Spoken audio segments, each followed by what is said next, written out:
appelle parfois ça les propos de soir d'élection et le lendemain, c'est pas les mêmes propos. C'est toute la question. Exactement, la presse essaye de voir si ces grandes déclarations des politiques ces derniers jours ont une chance d'être appliquées. Les hommes politiques ont promis que maintenant les choses allaient changer, comme le titre La Croix, il y a une vraie urgence sociale, titre l'humanité, mais est-ce vrai ? Est-ce que les diverses dérives françaises vont commencer à être résolues ? Eh bien, ça dépend, répond la presse. Exemple numéro 1.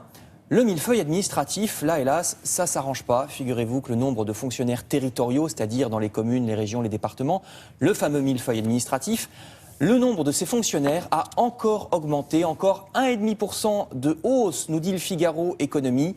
Et rien que les communes et communautés de communes qui étaient censées, vous savez, les communautés de communes, c'était censé faire des économies, eh bien, rien que ce seul échelon communal a embauché 27 000 fonctionnaires de plus. La Cour des comptes épingle régulièrement cette situation, mais ça ne sert à rien, dit le journal Les Échos. On sait très bien, par exemple, que certains maires épinglés pour leur gestion dépensière sont pourtant réélus régulièrement, sans problème, par leurs concitoyens. Les électeurs sont seuls juges, autrement dit, tout cela est finalement notre responsabilité à tous.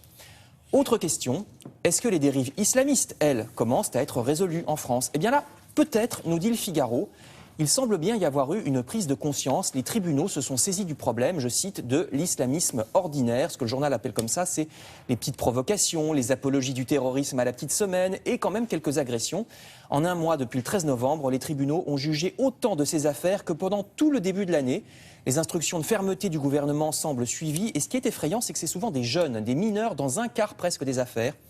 À Marseille ou à Bobigny, des gamins lancent des appels au djihad, ce que la justice nomme provocation au terrorisme. Dans 66% des cas, ça se termine quand même par de la prison ferme.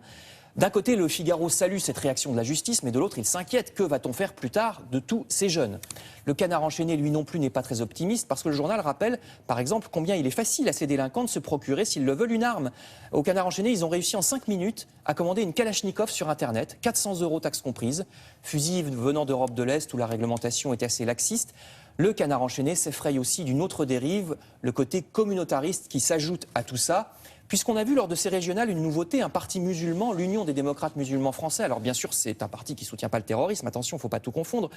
Mais c'est quand même un parti qui est pour la burqa. Il milite contre l'interdiction du voile intégral. Or, ce parti a atteint pas moins de 15% des voix dans certains quartiers comme le Val-Fouré à Mantes-la-Jolie. S'inquiète le Canard enchaîné. Je termine par 2 analyses encore sur ce changement tant proclamé depuis quelques jours. Or, c'est pas gagné si on lit cet article de Libération, article très étonnant qui explique que non, en fait, il n'y a pas eu de poussée du FN. Un universitaire explique que finalement la situation n'est pas si grave, qu'après tout le FN n'a que 2 députés, que si on compte l'abstention, finalement, il n'y a pas tellement de gens que ça qui ont voté FN dimanche dernier, etc., etc. L'article dit que ce sont les médias qui exagèrent, que tout va donc très bien et qu'on ne le savait pas. Il faut le savoir.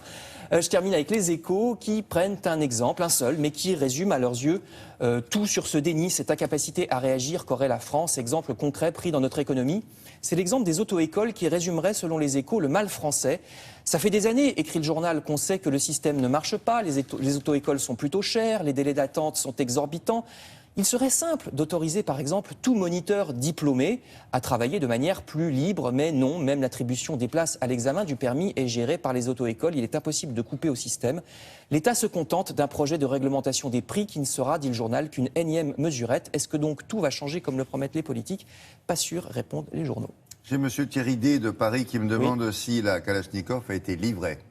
Ah ça, je ne sais pas. Le Canard ne l'a pas dit. Il y a des délais de livraison, ils l'ont commandé. Ouais, c'est ça qui est intéressant. Bah oui, est-ce que les douanes filtrent ? Ça, c'est autre chose, effectivement. Voilà, c'est la bonne question. Est-ce que les douanes filtrent ? Est-ce qu'un paquet comme ça peut arriver au bout de 48 heures à son destinataire ? Apparemment, les mailles du filet sont plus ou moins efficaces. Bon, merci beaucoup.